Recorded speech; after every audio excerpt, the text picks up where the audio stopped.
Melinda, continuing this story, this tragedy certainly invites questions about what goes into the proper training for daycare providers. Dr. Maryln Appelbaum teaches the teachers through her Sugar Land-based school, the Appelbaum Training Institute. Thank you for coming in. Oh, you're so welcome. And it's such a terrible, terrible story. So let me start with this. How do parents know that their daycare has the right stuff? You got to have open eyes. Right. They have to look around first thing, because this is the most important decision they're ever going to make when it comes to where they're putting their child. That's their treasure. So they need to look around. They need to look on the wall for certificates. Is there a certificate that there's been CPR training, that they've attended training in child development, child safety? Is there first aid training certificate on the wall? Is there a certificate that they're licensed or registered on the wall? So these are important things to look for. But even more, an evacuation plan. Is there an evacuation plan, a posted evacuation plan? Are there fire hydrants all around? Can they handle it? How do we get out of here if there's a problem?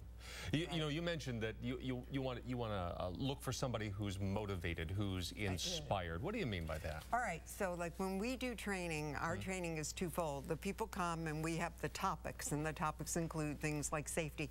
But the other thing we do is we motivate them and inspire them, because the most important, the people who work in childcare on the whole are good people. They're really good people, but sometimes it's overwhelming to be with kids. So we make them realize, or help them realize, that their words, every word they say to a child, every action, stepping away from kids for even a minute, something can happen, how important they are in the lives of a child. That's vital. Finally, and we alluded to it in this previous story, but making unannounced visits, dropping in and seeing what things are really like. Tell me what your thoughts are on that. Oh, well, I can tell you, as a child, at one time I was a child care provider. We had child care centers, and we welcomed parents dropping in.